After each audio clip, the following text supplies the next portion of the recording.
Right and left and down.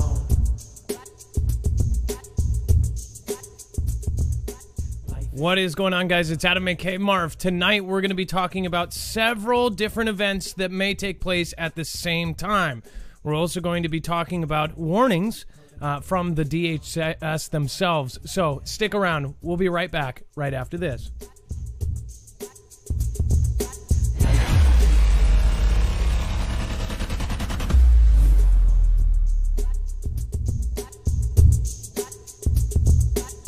Is a cheat code and I got it down. Upright, and left and down. Nothing in this show should be considered legal, medical, or financial advice. The views of the callers can differ considerably and do not necessarily reflect the opinions of myself, Dex, or anyone else with the show. You should always do your own research and consult with professionals. The internet is full of fake news, so please take everything with a grain of salt. With that out of the way, my name is Adam, aka Marf, and this is Marfugal News. We have a lot to cover in a short amount of time, so I'm going to let you guys know you can always go and follow along on a second device on our website. In fact, it's very easy to navigate. You just go to this thumbnail, Mexico Goes Dark, Practice Makes Perfect, which, again, you'll understand here in a minute. But once you click here, Practice Makes Perfect, you will end up seeing that we have every single article, every single tweet, every single document, in the case of the DHS warning, will be available for you right here. So we don't just say something without backing it up. We make sure that you have the source for it, know where it comes from, and everything else. If you guys want to support the show on the right side, you can do PayPal, VPN, all of the affiliates, and then, of course, if you want to use our Amazon link, if you're already using it every day, it would be nice if you used ours. Again, it doesn't cost you anything, and it helps the show. All right, and again, a lot of people say that they're not getting notifications. Make sure to sign up for ours. We will actually send you a push notification that will tell you exactly when we're live, not a warning of, 20 minutes or whatever. This will actually let you know exactly when we are live. Because, a lot of those platforms just don't get it out anymore, or at least on certain channels. All right, let's bring in Dex. Dex is my co-host. He'll also be running the phones tonight. Dex, are you there, and can we do a sound check? Hello, Adam. I am here, and hello, Fugal fam. So, okay, first off, we're going to be talking about this practice run story out of the Yucatan Times.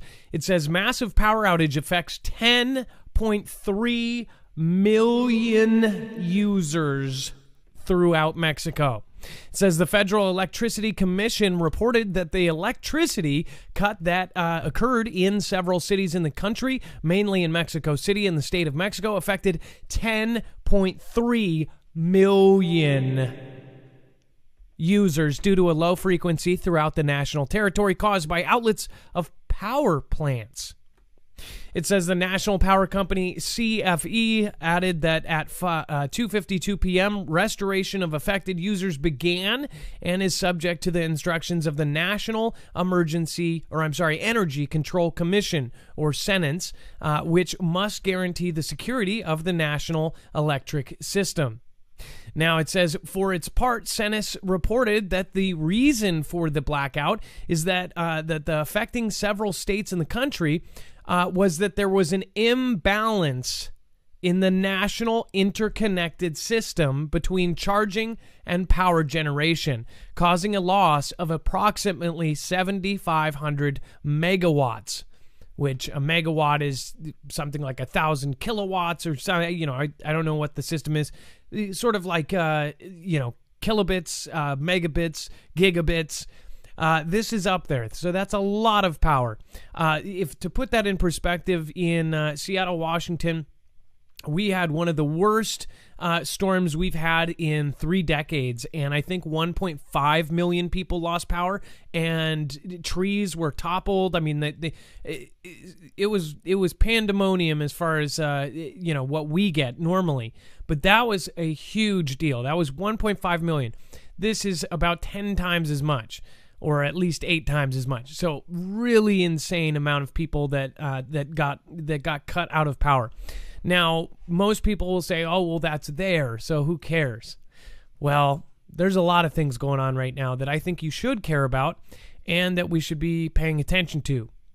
Now, if we go off of just what is being said publicly and by the DoD, the Department of Defense, and others, well, then we would be going by, say, the EMP resilience report that actually said that every single American should have 6 months to a year of food on hand because of the threat of an EMP or a potential blackout situation. Again, that actually applies to, say, a solar flare or something natural as well. Or an earthquake that knocks out half the grid, which then knocks out the other half. There is talk about Cascadia possibly knocking that out, which, by the way, 5.7 earthquake hit yesterday off of the coast of Oregon. So definitely a high watch area there. And again, I am monitoring along with most of my audience, anybody that watches Dutch or anybody else. You guys already know. So with this, again, a lot of stuff has been coming in. There are some people that believe that this is a test run. Dex, would you think that? So say if there's bad guys out there and they were going to do, say, one of the biggest things they've ever done as far as bad acts, do you think that they would practice beforehand, or what do you think? Well, yeah, I would think that would make a lot of sense. I also think that, you're going to want, if you were targeting us, you would think of, what other grids are similar. I don't know the difference between their grid and ours, but I got to imagine our neighboring country has probably been using or getting technology or setup similar to us, right? Yeah. So that makes a lot of sense. The other thing I wanted to point out, that 7,500 number or 7,300 number, whatever that was, that's a lot. To put that in perspective, the Palo Verde nuclear power plant in Arizona is the largest nuclear power plant in the United States, and it puts out 3,900. So it's almost 2 of the largest plants in America of power lost or just disappeared in this imbalance. So again, 7,500 megawatts or MWs doesn't sound too crazy, but when you put it into that perspective, one of the largest power plants puts out 3,900. That's gigantic. That could take a country down if it lasted. Now, again, this was turned back on. It makes you think this is because that was something they could control and fix very or reasonably quickly. But what would happen if it was a permanent situation, or if things were fried, or an EMP hit, or a solar flare hit, or something like that, or a cyber attack that knocked out the ability to communicate and actually fix these things? Because they still had communications, internet, and everything else, there's no big deal. I mean, they were able to communicate and say, hey, we need this part, and this part. They were able to communicate across the country. This is where the problem goes in. If they didn't have the communications outside of that, this would have taken a whole lot longer to fix. And if it happened here, I mean, it could take as long as, say, the bad guys wanted to, if they had complete control over, say, computer systems that may have been hacked or may or may not have been hacked in this major SolarWinds hack that was a backdoor to all 5 military branches, the Pentagon, everybody. Fortune 500 companies, including all the stores that are, the stores that are open while everybody else is closed. All of those companies were affected during that. So think about that. If you affect the very little number of things that are open, so say we end up in another kind of stay-at-home type of situation, and there's only certain businesses open.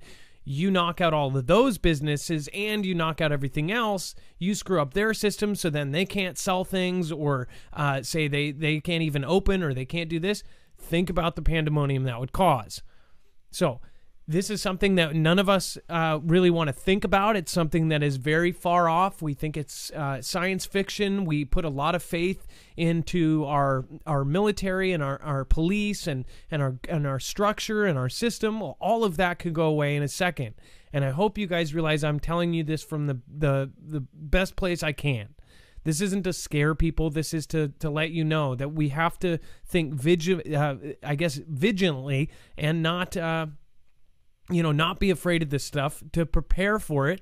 And if it does happen, I guarantee you're going to find a ton of people around you that are absolutely the same, and they're going to back you up as well.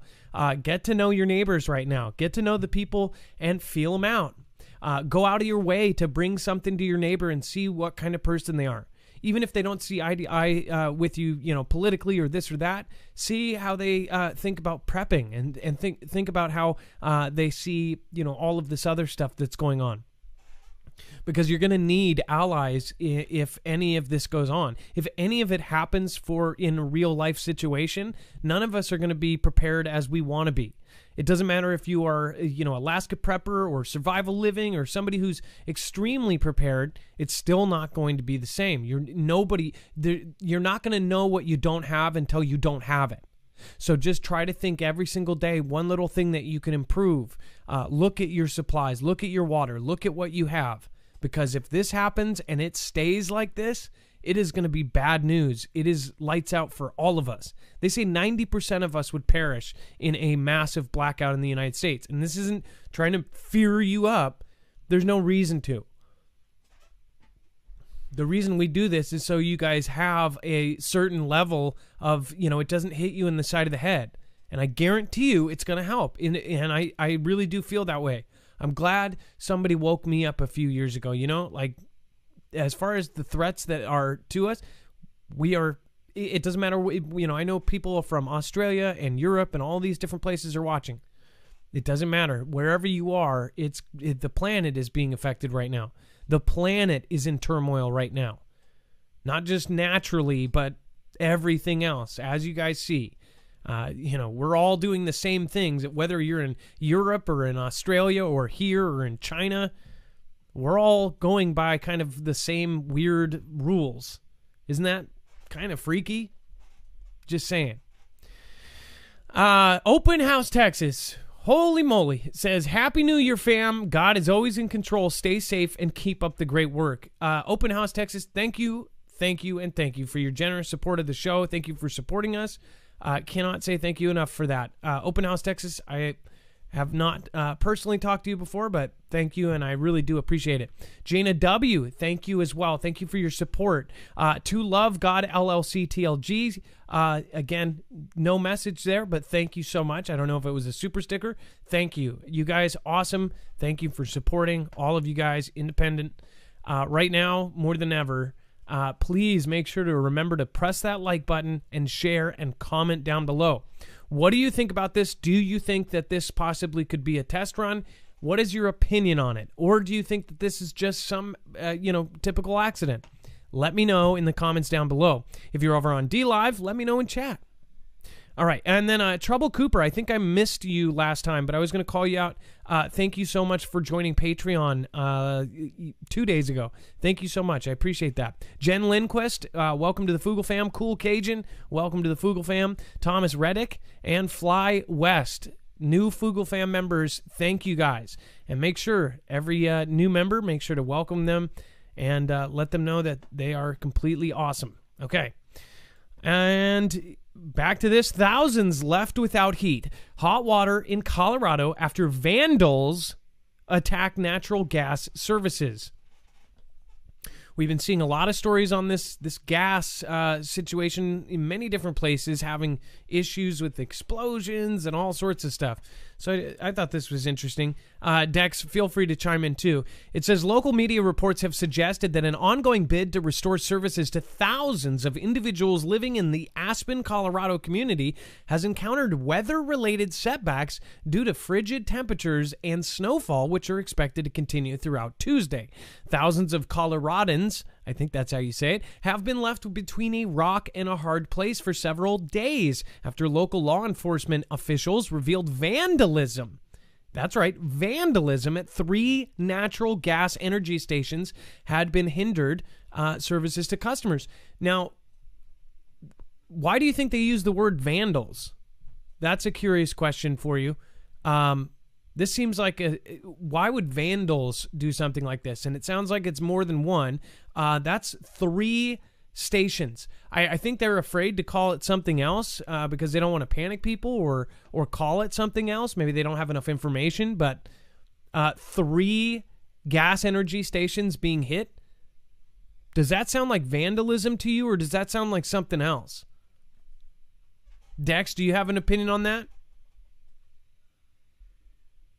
It sounds to me like it is it's some sort of smaller attack. But, Yeah, no, I agree, Adam. It does sound kind of fishy, right? When you think about the multiple locations. I mean, one location and they threw a cherry bomb or something in there. That's one thing. But 3 locations and put customers out. You know what I'm saying? Practice makes perfect. Although officials did retrieve evidence from the scenes, such as at least one footprint, apparently it's a one-legged dude or a pirate vandal. None of the 3 Black Hills Energy locations had security cameras installed. Are you effing kidding me? So this is another issue. Okay, I just want to point this out. None of the 3 Black Hill Energy locations had security cameras installed. Now, let me just point out that Aspen is one of the more influential places in the United States. Aspen, Colorado is a very nice place. I might be wrong. Again, I've only seen it in movies. It's where the rich go ski, right? Maybe it's a crappy ghetto. But it seems to me like all energy locations would probably have cameras by now. Don't know though. Again, if they are completely in the dark as far as surveillance, how many other places that have our main essentials and our utilities? How many other places are set up like this with no cameras? And was it purposely done because they didn't have cameras? Were they experimenting on how to knock the whole thing down? Don't know. So, yeah. Can't forget this part. Lynn further explained that hold on. Vandals, sorry, I just had to go to the air quotes, would have had to have some familiarity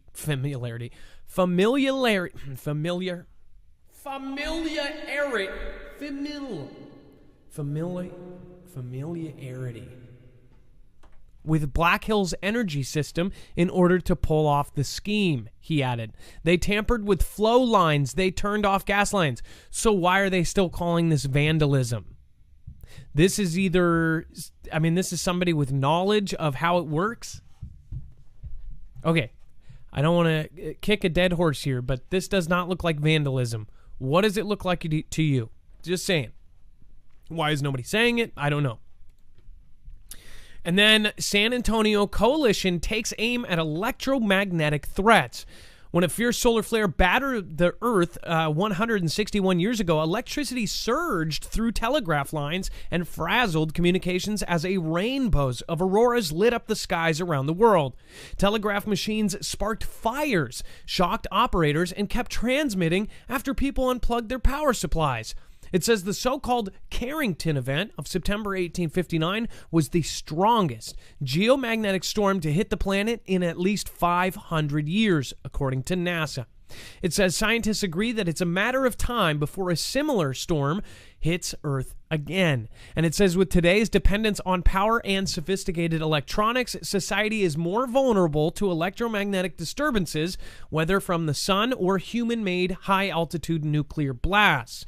It says these telegraph wires and those telegraph tappers are about 1,000 times more resilient than the SCADA, or Supervisory Control and Data Acquisition Systems, the electronics in a laptop, or our computer systems for our water delivery systems, transformers, and the delivery systems in our power grid. So if you didn't catch that, the telegraphs that lit on fire are about 1,000 times more resilient than almost all of the stuff that we have running our country right now.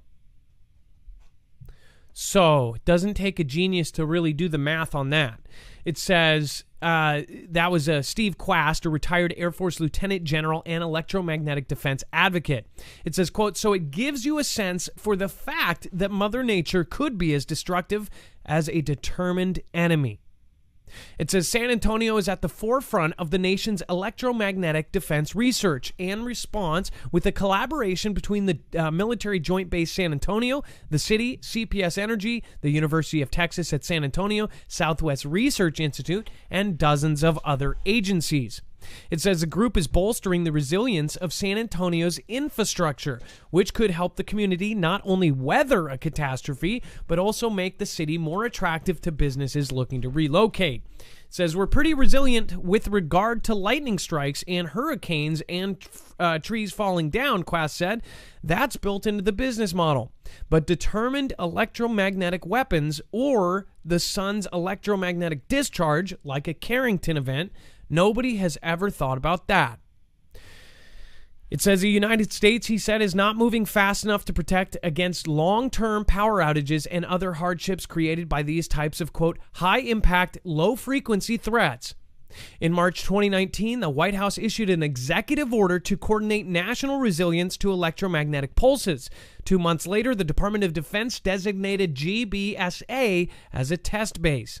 It says, quote, an electromagnetic pulse, EMP, has the potential to disrupt, degrade, and damage technology and critical infrastructure systems. The order states that EMPs can affect large geographic areas, disrupting elements critical to the nation's security and economic prosperity, and could adversely affect global commerce and stability. This is kind of a no-duh. Again, this is one of the biggest threats that a lot of these folks are now talking about behind closed doors, but it's not put out in the news every day. I don't understand why. And what really shocks me about this is the updated NERC and some of the reports that are coming out. Even after that executive order, they're trying to move as fast as they can, but they're nowhere near where they need to be. And we have a huge window. And again, during that window, the sooner they act, the more damage they will do. And they know this.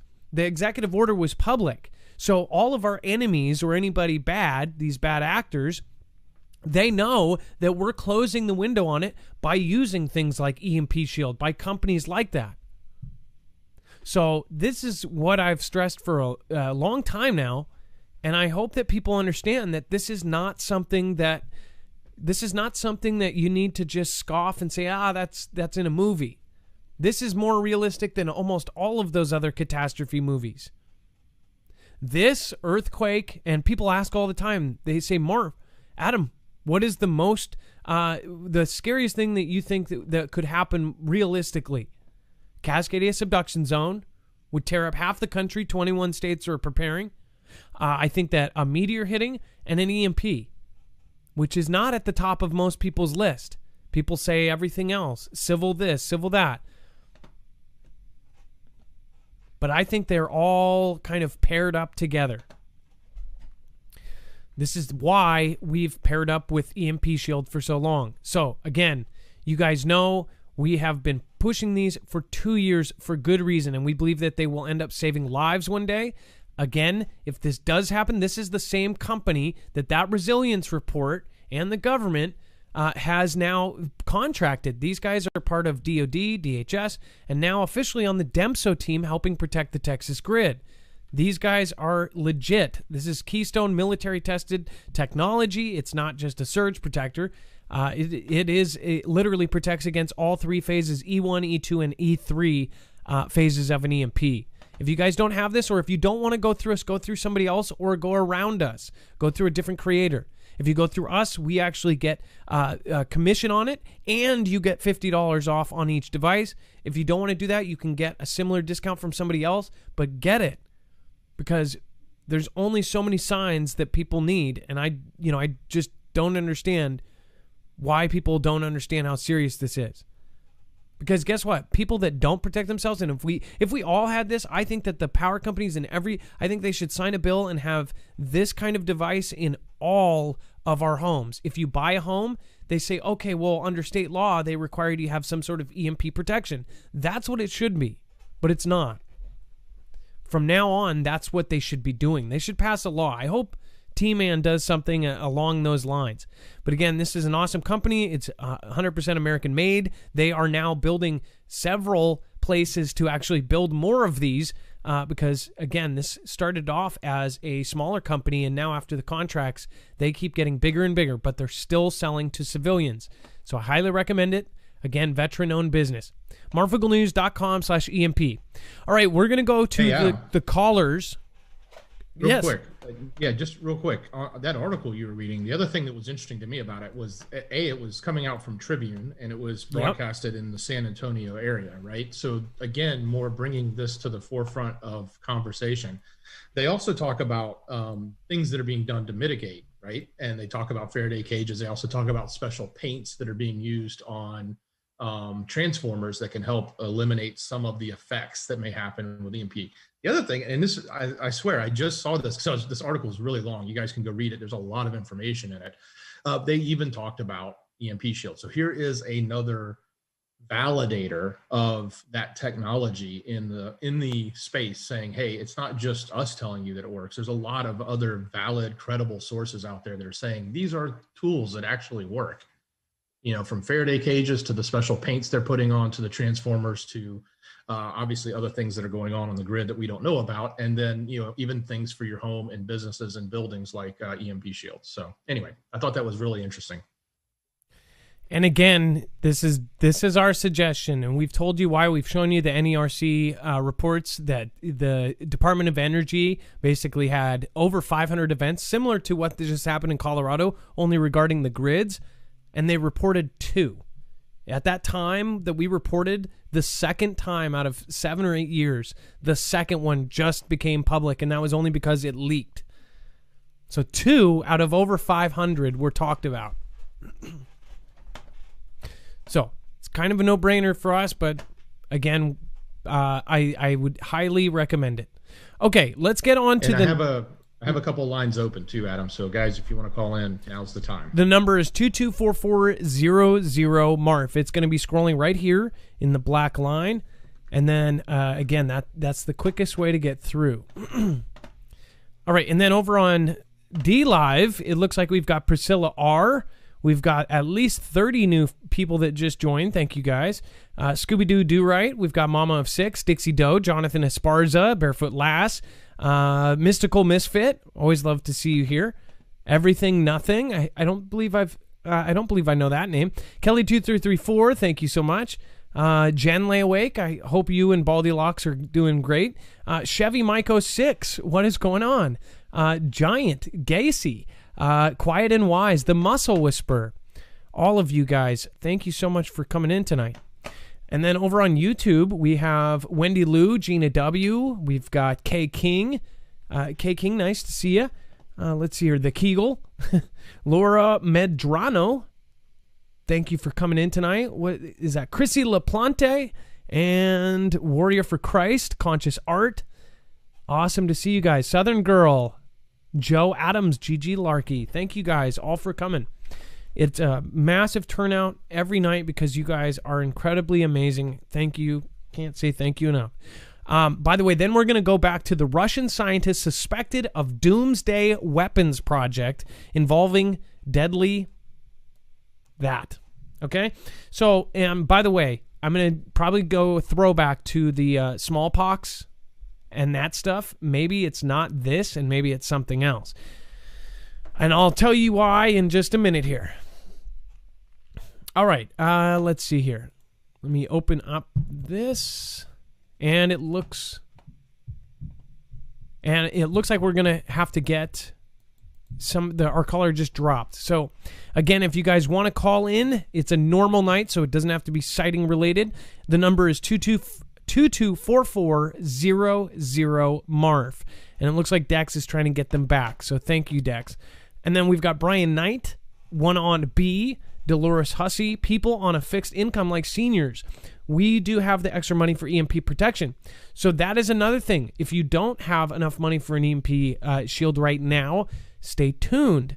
We have done, I think, close to 5 giveaways, and all of which have had anywhere from 3 to 12 given away. So again, just stay tuned. We understand that as well, and that's why we keep asking EMP Shield to do giveaways. Gemini Rose, Ruth Opp, Russ Lewis, Jeff, how are you doing? Franny Allen, nice to see you again. Has the V seen for the smallpox? Yes, they spent $2.8 billion, or at least allocated $2.8 billion towards something that was eradicated in the 80s. Why? That's a good question. We'll go back to that in just a second here. And it looks like that. So we'll head over to the article until we can get them back on. The number to call is 224-400-MARF. Don't be embarrassed. Call in right now if you want to get in. Russian scientists suspected of doomsday weapons project involving deadly virus. It says Russian scientists are suspected of, quote, doomsday weapons project involving the Ebola. It says a unit of Moscow's FSB spy agency linked to the Salisbury Novichok poisonings is thought to be behind the program codenamed Toledo. Before we move on, I just want to state, I forgot to get this in here tonight. I did do a YouTube story on it. The billionaire, one of the producers and people behind Netflix, was found and poisoned. Is that not a freaky thing, considering all of the controversy about the kind of films that they were doing and the kind of stuff that they've been, everybody said, Netflix, and then all of a sudden one of the billionaires behind it not only gets offed, but gets offed by poisoning. Now, sorry to ask questions about that again. It's like nowadays, if something like that happens, you're supposed to just go, oh, don't ask questions about it. If you ask questions about it, then you're kooky. Well, I think we're all kooky. Hey, Apple Juice, nice to see you. Raymond Knight, what is going on? Investigators believe the name, again, Toledo. Investigators believe the name refers to either the Spanish city, which was hit by a killer plague in 1958, or Toledo, Ohio, devastated by a flu bug in 1918. Huh. Wait a second. So, wait a second. It's called this, or Holy Toledo, right? But then this, Toledo, Ohio, devastated by a bug in 1918. Obviously, that's a different one. Or is this what's going on right now? That would be weird if they said, oh, actually, this is something that is already happening. One UK military intelligence source confirms that Russia, led by President Putin, could be including this and the related Marburg virus in its weapons program. Now, one thing I think is really crazy is about a year ago, I want to say, there are 2 labs that contain smallpox, Ebola, and things like this. The deadliest viruses in the world. One lab is in Russia. One lab is in Atlanta, Georgia. Both have had some weird stuff happen. Atlanta, Georgia, of course, had the guy who responds to actual outbreaks, Timothy Cunningham. He mysteriously disappeared. And they found his running shoes, they found his keys, they found his dog, they found his car, they found his door unlocked, they found everything there, especially all the things that he normally brings with him, and he never leaves his dog, or this is what family and friends are saying. It was weird. Then they end up finding him weeks and weeks later, and apparently he went running barefoot and decidedly then changed to somebody who's very depressed because he didn't get a promotion, yet he was doing extremely well, and his family and friends said he was extremely happy and couldn't wait for the rest of his life. But, that besides the point, he just, he ended up offing himself by drowning, which, I'm sorry, that kind of blew me away. How hard is it to do it that way, right? Just saying. I guess if you tied a brick to your foot or something and did a knot that you don't know how to untie. Otherwise, it's kind of natural to, undo it or last second go, what am I doing? It's like a natural reflex. But just put that away. That's the one place with all of these different deadly things. The other place ends up getting an explosion. So just to show you, and by the way, this is within 2 weeks of the U.S. all of a sudden allocating $2.8 billion towards a V for something that was eradicated in the 80s. So let me show you. And again, some of you that watch every night, you're like, oh, I already know this. I watch your show. I know all about it. You guys are awesome. Containing Ebola. Watch this. Gas explosion at Russian lab that holds Ebola smallpox samples, smallpox virus, a serious, highly contagious, and sometimes fatal infectious disease. A gas explosion. See where this keeps coming into it? Explosion has sparked a fire at a Russian bioweapons facility, which stores viruses including Ebola, smallpox, and anthrax. Now, remember, this was, let's check the date on this. Just watch this. You're going to go, what? This is nuts. Okay, so this was September 17, 2019. So remember that day. An explosion at one of the only two places that have this. Okay? Just remember these three things, right? There's only two places in the world that the W, that the H, that the O actually let have these things. So then watch this. So then you go to this.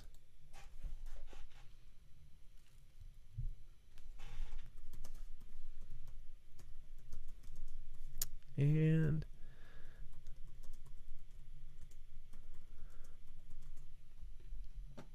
check this out. The Strategic National Stockpile has stockpiled enough to every person in the United States in a smallpox emergency. The SNS will coordinate with the medical countermeasures coordinator and the preparedness officer office. Now, this is pretty crazy. Check this out. $2.8 billion. Now, remember, that was eradicated in 1980. Now, check it out. It was first 170 million and then $2.8 billion. Right? Look at the date on this. September 3, 2019. Just 2 weeks before. Weird? Nah.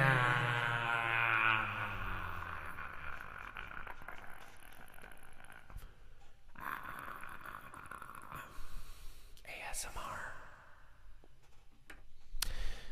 All right. Moving on. Now we're on their list, I'm sure. Okay. We have survival living up next. I'm gonna go back into this here in a second. I just want to point out that this entire thing with the Russia, with them doing these projects, I just want you to remember these because we're gonna go back to these archive things later on. It seems to me like there's a lot of very obvious things being pointed out to us, and we so quickly forget. There's 50 stories.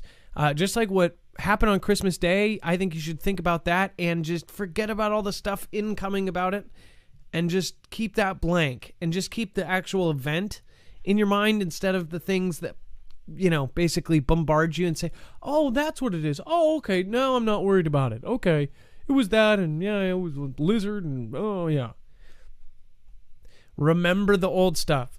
So when they talk about this Doomsday Weapons Project, this is connected to so many other things. As far as Novichok and all of this other stuff, this looks like it's a setup for something else.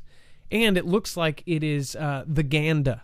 You know what I'm saying? And it's not the Uganda, it's the prop. The propa. That's what I'm saying.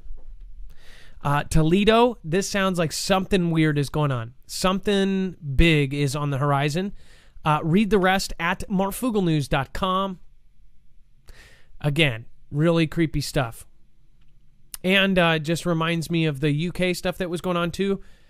This isn't the end. Look at 201 and realize that we are not even a tenth of the way through some of this crazy stuff. That's what I think. Okay, let's get Survival Living on the phone, and then we'll talk about NATO scrambling 350 times for Russian jets in 2020. That's a lot. That's pretty much every day. Survival Living, a.k.a. Central Florida Prepper, what is going on?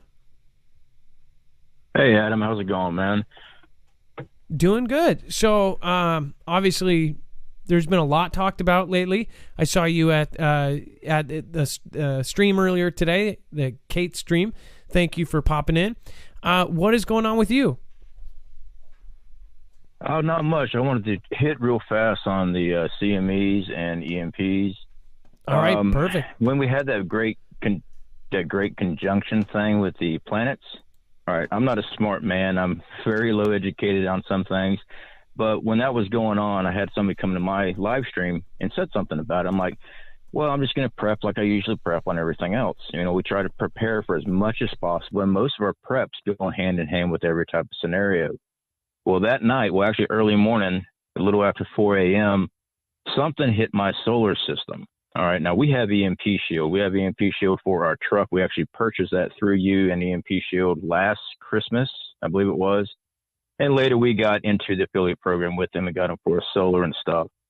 Something went through our solar system, hit our EMP Shield, and tripped out not one, but two of our charge controllers at the exact same time and knocked them both into safe mode.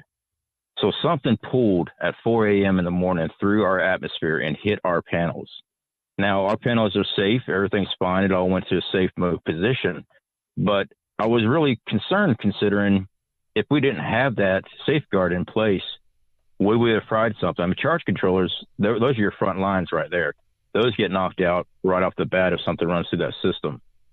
So I had done a post on that when that came out, but you know, about coronal mass ejection, I see a lot of people, and I'm not bad-mouthing anybody at all. I just really wish people would open up their minds. Coronal mass ejection has happened in the past. It happens quite often, about every 120 years on average. Okay, we get massive ones. The real big one was the Carrington event, 1859, I believe it was. I could be wrong on the math. But we know it's going to happen again. The science and history has proven that. And I see a lot of comments where people of faith, I'm a man of faith, but they go and say, well, I'll be raptured before this happened. I really hope people take this serious. It never says anywhere in the Bible, except for one instance, that earth will not be destroyed by a flood. That's it. That's the only time it ever said will not be destroyed by a flood. It doesn't say anything about nations being under attack or disaster. Look at the volcanoes that wiped out civilization. Wars.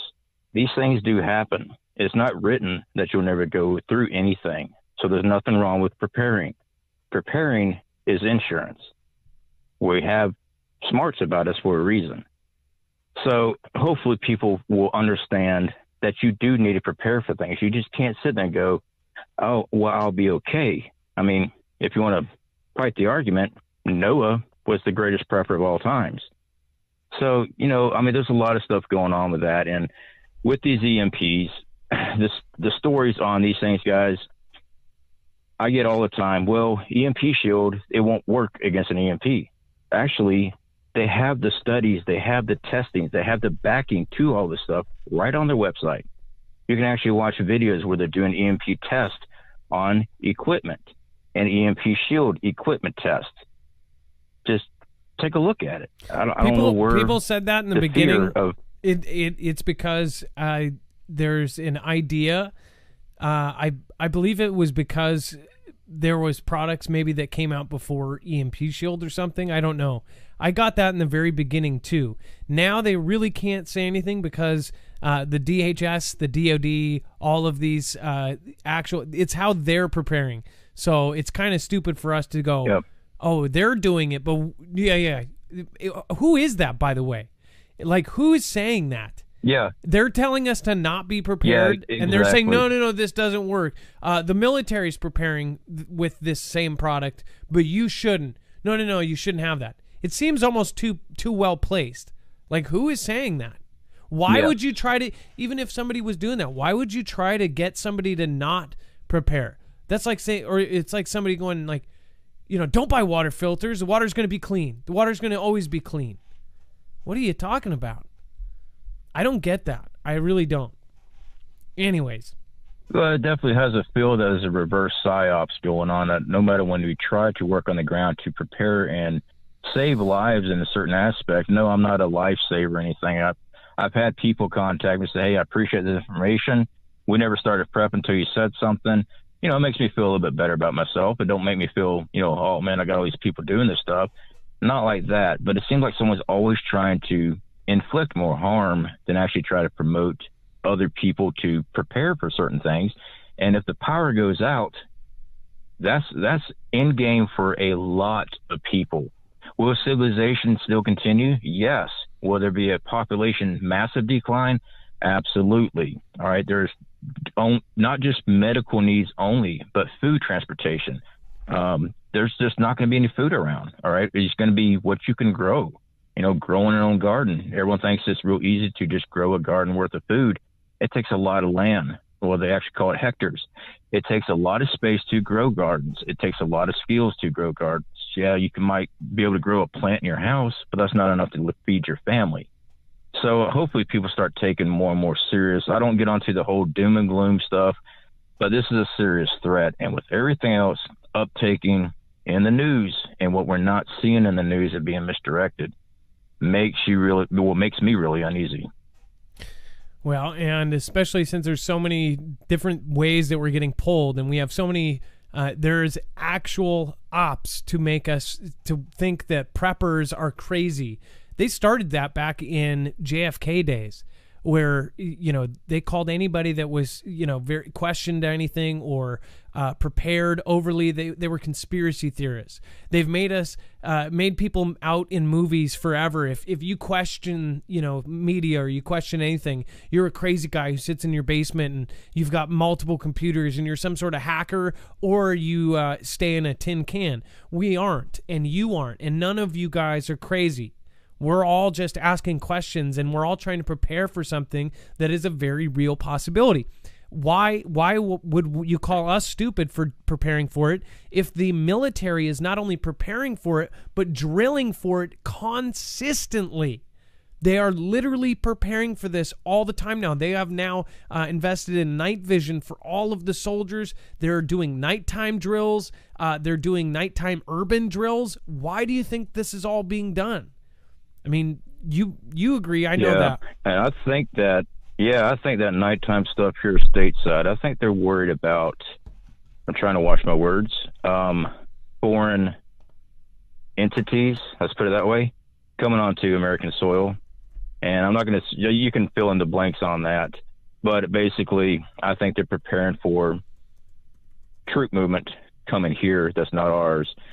But yeah, I mean, it's just so, prepping is just normal lifestyle. I mean, yeah, I used to catch a bunch of stuff when I got away from the mountains of North Carolina because that's a normal day stuff there. But I've relied on my preps in my life multiple times. All right. I've had a house fire, lost everything before. I have gotten injured on the job where I was busted up and having surgeries. Luckily, I had preparations. I didn't have to worry about, can I make sure I can pay rent? Could I make sure that I had food to eat? Because I've only got so much income coming in. There's insurance, and there's nothing wrong with having that insurance because you do use it. All right. Normal rotational stock. I mean, we've seen it on Alaska Prepper many times on his payday preps. It's stuff that he puts up. He goes in, gets what he's going to eat that week, and just replaces it. And it's always being used. It's not like you're buying $30,000 worth of freeze dried, shoving in the corner and hope that you might be able to use it if you need it. So anyway, that's about it.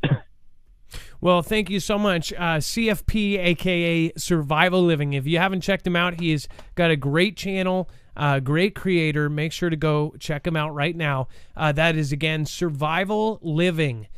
This was Central Florida Prepper, and Now Survival Living. Make sure to go over and subscribe. Thank you so much, and you have a great night, okay? All right. Have a good one. Thanks for having my back always. All right, bye. Always, man. Old school Fugel fam. Thank you, and thank you. Looks like more old school Fugel fam are all over the place here. Thank you so much, Big Shot Ben. May the Fugel be with you. I love it. Epiphany 75. Thank you, Mr. Miriyoshi. You just messed me up for the rest of the night. Mr. Ryoshi. Let's see here. Cat.zoom. Thank you so much. Just donated a Ninja Genie over on DLive. You guys are awesome. Thanks for keeping us informed. Great to have you here. Carter55 Digital Anon just followed. Nursing 2007. Thank you for following. Lots of new folks. Denise Q just followed. Thank you for following me over there. Gwaxinum Plays. Thank you for following. As always, if you follow during the show, you will get a shout-out. Veteran Steve, VIP Fugel fam, just gifted a subscription to users in the channel. Thank you. Mersa1, another VIP. Thank you for gifting out subs over there. The Marfia badge. Thank you. I appreciate that. All right, and then let's go back to this. We're going to be pulling up, let's see here. No. First off, NATO scrambled around 350 times for Russian jets in 2020. The headline pretty much says it all. I've covered a lot of these. It is absolutely insane. Like I said, I don't worry about this too much. It's almost a weekly occurrence. I did not realize it was almost a daily occurrence. This is, again, NATO, so this is not U.S. This is, of course, obviously, they're all over the place causing problems. It says that they have actually been scrambled 350 times. So almost every single day, or multiple times in a day in some cases, have been scrambled because they are all over the place. And spy planes is a big part of that. So they are grabbing information, and they are also doing bomber runs without permission in restricted airspace. So it shows you they're kind of like, they're really pushing it here. And they're not the only ones. China has the same. There was a statistic there that China has done it possibly more, but a lot of the data has actually been scrambled. Apparently somebody somehow one of the studies that covered how many times China was done apparently was part of some of the solar wind stuff and was wiped. That's what I heard, at least. I think that's crazy. What's going on here? If you want to read the original, you can go to marfugelnews.com. And then we have photos. China's third amphibious assault ship nears completion as first docks with Shandong carrier. This is not... okay, so just to remind you about amphibious assault ships, we had one that caught fire in the dock, on the dock, basically in port, and it randomly caught fire for 5 days, mind you, or something like 4 days. And it's a steel ship. It's mostly all steel. They don't have, frilly curtains or anything. This is a military Navy ship. This is the weird part, and I'm going to remind you about this because a lot of the new folks might not have noticed this. Let's see here. Chinese amphibious ship catches fire. And that was just a couple months ago, and that was the first one. They are already at 3. Like I told you, they are mass-producing ships. They are preparing for a battle. And this is it. It's their new Type 073, I think, or 075. Let's see here once this loads. Again, you'll say, Adam, but I thought you were saying a U.S. Amphibious assault ship caught fire in port. I did. And within just a few months after the Chinese ship caught fire, ours did. And just happens to be an amphibious assault ship. The same kind right over here where ships can actually go out of it. Personnel carriers can actually exit this. So this is kind of like it's a carrier, but it's also kind of like a boat carrier too, because they can launch boats out of it. They can launch, those, U-boats that drop down and soldiers come out. This is what I'm talking about. So Again, China's first big deck amphibious assault ship. That was in April 11th, 2020. I want you to think about that. Their first amphibious carrier. Gigantic. New technology. Stolen technology, most likely. That was in April of this year. That was 8 months ago, and now they are on their third. How fast is that? To put that in perspective, some of these ships take 2, 3, 4 years to make. The U.S. is not that fast, or at least hasn't been. Maybe it is now because they're trying to catch up. Just so you know, the Chinese Navy is now 70 ships ahead of ours, about to be 71. Maybe 80 by now. That was a number that's a few months old. They overtook us just this year as the largest navy in the world. So, one of two things. Maybe they're preparing for battle, or either way, looks like whoever's president, unless, these guys are in their pocket, might have to do something about China because they're about to overtake us in military might. Now you say, no, never. We're the most powerful and we got stuff you don't even know about. That's great. But not if your own country sabotages you. Not if for 8 years you reduce all of your troops. Somebody was doing something. Don't know. Seems like it all comes back to one country. One country that it is in their heavenly order that they are to be number one. And they will never give up. And the president has basically changed all of the laws to be the president for the rest of his life. And he's going to see it in his lifetime. Or that's what he says.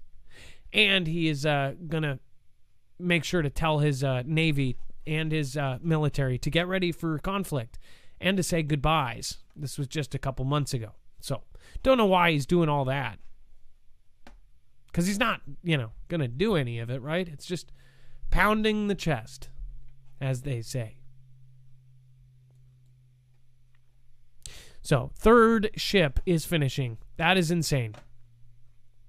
And it says, new photos from the Hudong Zhonghua shipyard in Shanghai that emerged online shows China's third Type 075 landing helicopter dock, or LHD, is taking shape. Although the still hull remains exposed, the flight deck appears mostly complete, and the island superstructure is installed on the ship's starboard side. Says, however, the photos only show the warship from the bow end, leaving no hint of the progress made in the building on the rear well dock, from which Marines in amphibious landing craft would disembark to assault an enemy beachhead. Construction only began earlier this year. So, that's another thing. This is the kind of thing they would pull up and people would get out. So, why are they building them so fast? Just saying. If you are not protected against a cyber threat, then you should probably start with the virtual private network. There are more cyber crimes happening right now than any other time in history. And one way you can do to protect yourself is get a virtual private network. Nord is one of the best, let alone is one of the highest rated. You can get it through us, and not only will you get a gigantic discount, but you will also help the channel at the same time. Not only that, it works up onto 6 devices. So one account will get your computer, your phone. Again, a lot of people forget this. Your kid's phone, your kid's laptop, all of your devices, at least 6 of them, all on one account covered. It hides your IP from the bad guys, and again, it has an automatic kill switch if anything is going into it. No data logging from governments or your neighbors, doesn't matter who. Again, this is a good way to start your protection. It's very easy to use. You just turn it on like a light switch. There's even a mode where you just click on, and it does it all for you. So you don't have to be a cyber nerd. marfugelnews.com/VPN. Make sure to use the code MARFUGEL. All right, let's go over to our next caller. It looks like we have I'm a Glover. All right, I'm a Glover. We can bring in and wants to talk about an article that we have on UFO disclosure. Oh, this is interesting. And let's see here. Let's pull up the article you want to show here. I'm a Glover. I will pull you in.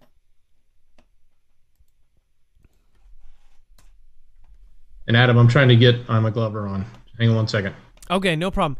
In the meantime, thank you, Quantum Cat. Thank you for the ice cream. I appreciate that. Hey, I'm a Glover. You are live on Marfugal News. Adam, a.k.a. Marv. How you doing, buddy? All right, I'm great. So, obviously, I saw you earlier today too, I believe, in a chat. Thank you for popping by. Anyways, yeah, you did. Yeah, we said hello, and I wanted to tell you off the top that Kate Awakening told me to give you her regards. She didn't see you in chat.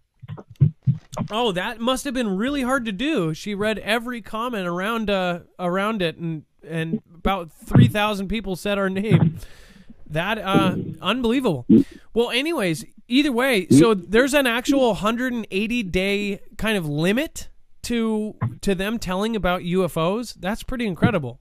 Yeah. So this looks like a new article here, a couple hours old, that referred to the omnibus bill that snuck into a clock starting with some declassification. With 178 days remaining. So let me, in fact, I'm a Glover. Let me read this real quick. If the U.S. Senate gets the executive branch to agree, the Director of the National Intelligence, along with the Department of Defense and other government agencies, now have 178 days to reveal what they know about UFOs to the U.S. Senate. That deadline was triggered by President T-Man signing the $2.3 trillion COVID-19 relief and government funding bill on Sunday. Attached to the bill was, quote, a committee comment from the Senate Intelligence Committee. It says the committee supports efforts of the Unidentified Aerial Phenomenon Task Force at the Office of Naval Intelligence to standardize collection and reporting on unidentified aerial phenomenon.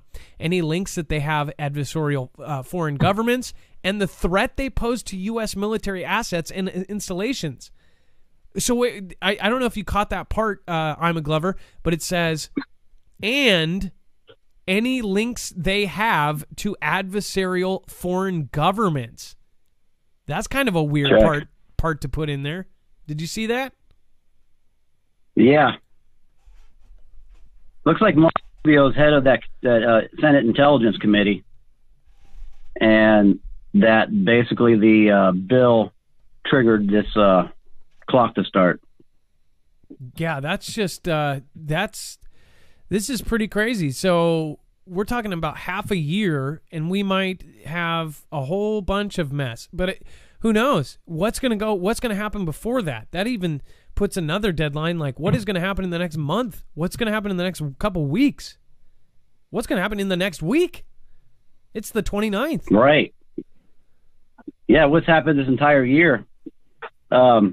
Yeah, I thought about that, and, what they could touch on would be obviously a restricted declassification, but it's very interesting to think about what type of technologies and cosmic life and flying objects and whatever information that, may be tried to get pulled out of that. So I found it very intriguing, and I wanted to call in and share it with you in the Marfugal fam. Well, it's an incredible article. What we're going to do, I'm a Glover, we're going to make this available on the website so everybody can reach it and see it. Great suggestion. Thank you so much, I'm a Glover, and thank you for passing on the message. I appreciate that. You got it. All right, I'm a Glover. Have a great night. Be safe, be prepared, and Marf out. All right, Moody Mom, what in the what? Just did a Ninjet over on D-Live. Thank you, and thank you. I believe you are number 22 on the Ninjet list this year. So that will restart in 2021. Thank you so much. We are now almost at New Year's Eve tomorrow. That's crazy. Or no, actually 2 more days. Thank you, and thank you. Moody Mom, you will actually be placed on a special piece of art. So That is incredibly exciting. Thank you, Moody Mom. Thank you for supporting independent. And, all right. Speaking of which, let's see here.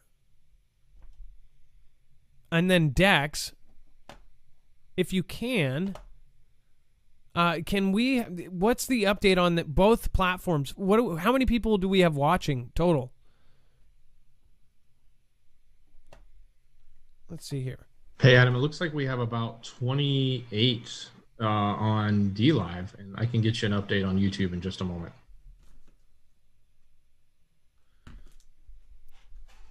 $2,800 on DLive. Thank you, guys. Thank you. Humbly thank you.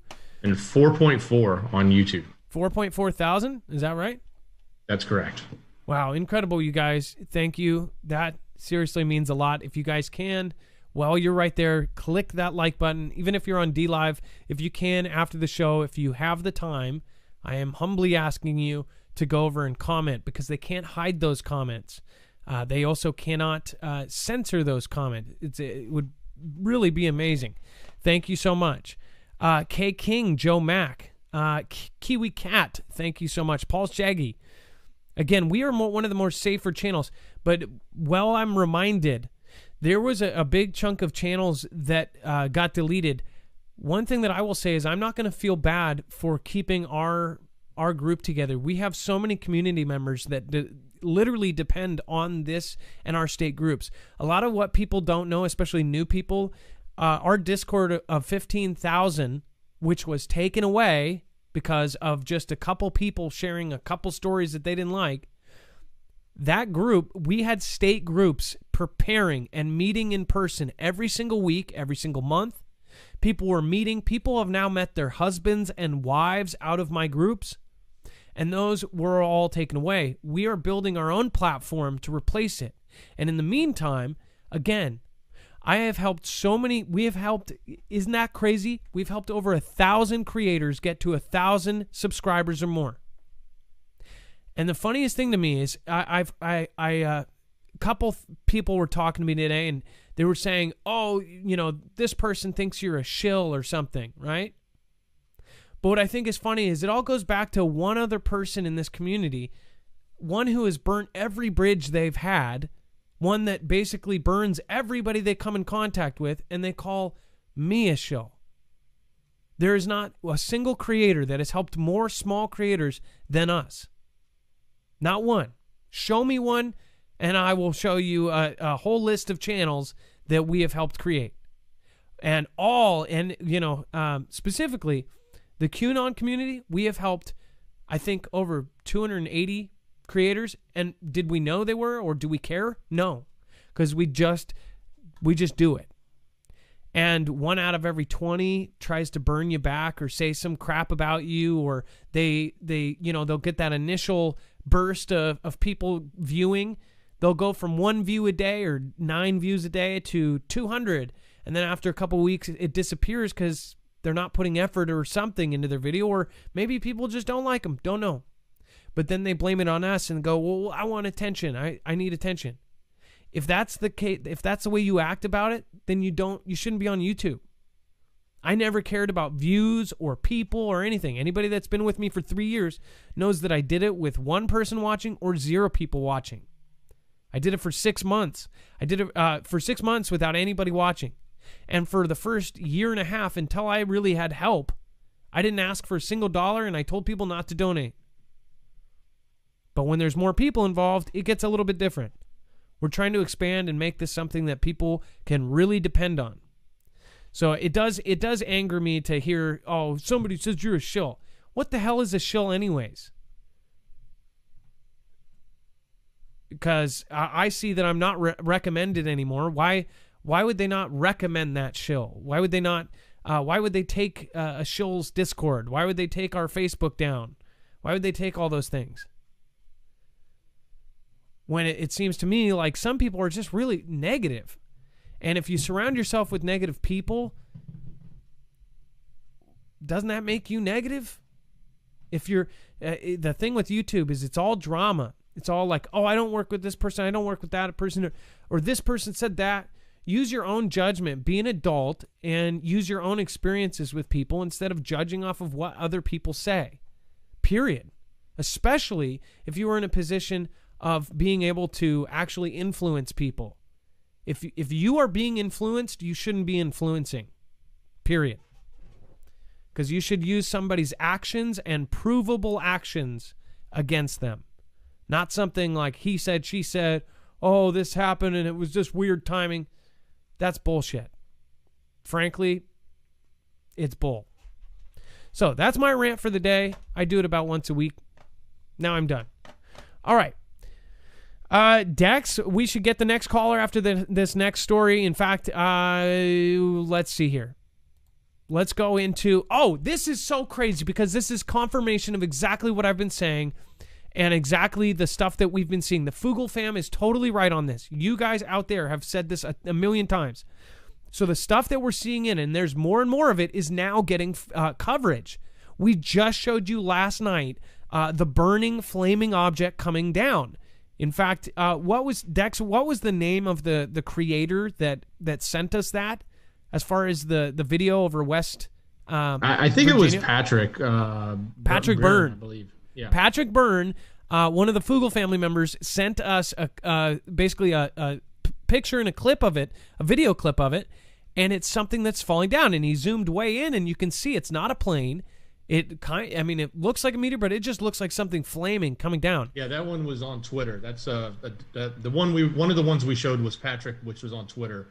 We also had other people that weren't Patrick that are our Fugel fan members that sent those in as well that looked this very same. We've seen them everywhere, from RE55 to others, right? They're all over the place. What is coming into our atmosphere? It's freaky. How many of these have we seen in the last year specifically? You guys have watched it on this show. We have however many people send us their stuff, and we show all over the place. It says, spotted in West Virginia skies, a video of a blazing flying object. This is what we covered last night, but this is Sputnik. So some of the bigger outlets are actually covering this finally. It says an alternative explanation offered by at least one social media user, however, suggested that the object was actually a plane illuminated by the sun from below. It says a peculiar-looking flaming object that streaked across the sky above West Virginia on December 27th has apparently left a number of social media users scratching their head and wondering about its origin.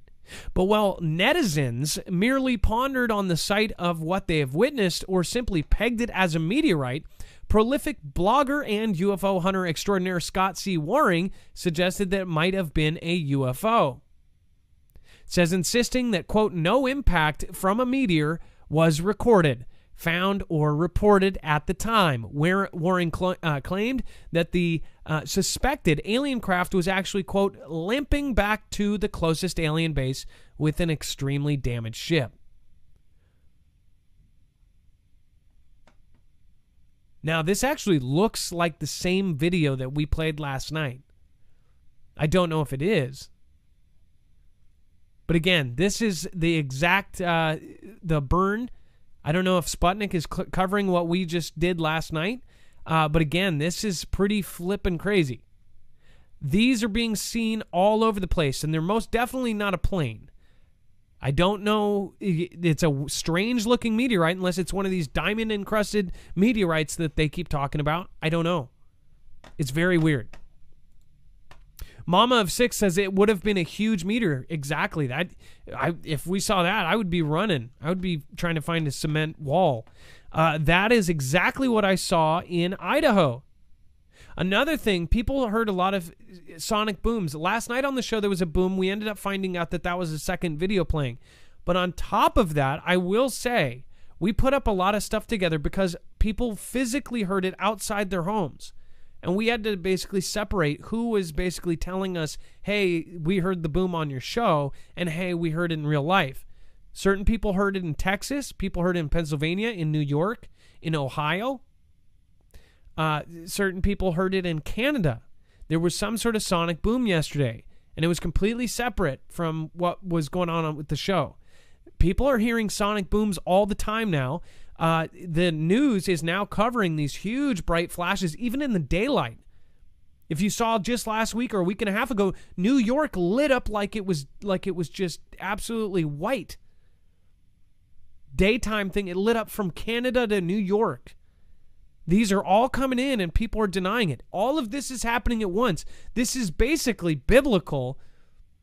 I mean, it's almost hard not to look at the Bible and go, what is going on here? Go, well, today it's a meteor and the next day it's an earthquake. Yeah, I think it's all of them. And I hate to sound crazy, but it's all happening at the same time.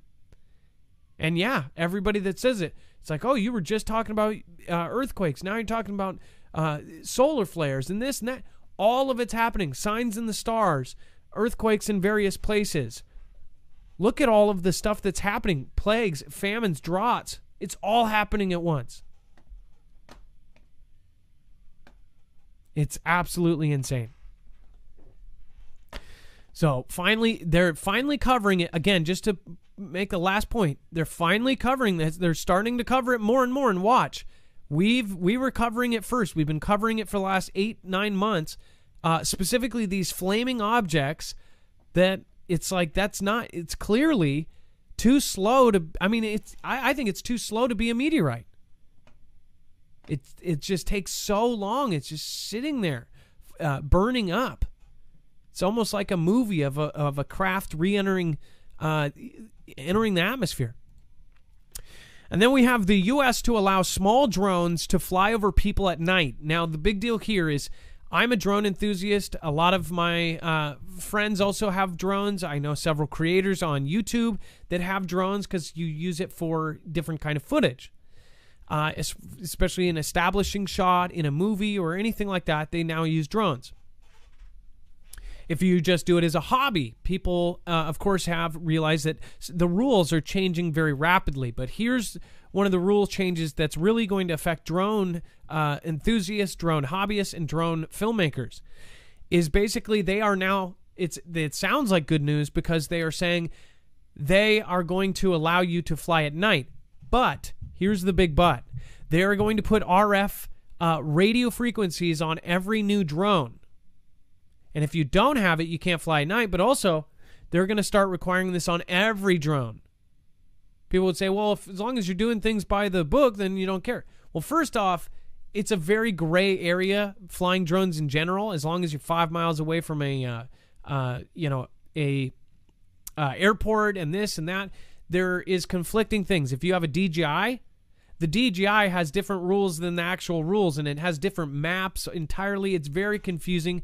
But either way, what is happening now is they are basically turning this into a commercial highway for delivering pizzas, delivering Amazon, delivering this kind of stuff. And the regular Joe with their drones, they're going to be pushed out of it. And guess what? They also don't want any just regular civilians in the future. They're not going to want us actually up there with drones and being able to see everything. They're going to want to use that for surveillance. Right now, just like in the movie Songbird, which is a very predictive programming type weirdo thing, right? That actually shows a drone with a weapon on it in one of the scenes. I'm not going to ruin it for you, but it shows a small arms on the drone. This is already being worked on. Surveillance with incredibly advanced microphones and video is already done. Now they're working out the rules and the highways to not only do commercial stuff, but to do surveillance on U.S. citizens and all over the world. If you're in Europe, if you're in Australia, all these places are going to have it. This is going to stop anybody from getting up their own small drone or anything like that. This is a really crappy piece of news for everybody else.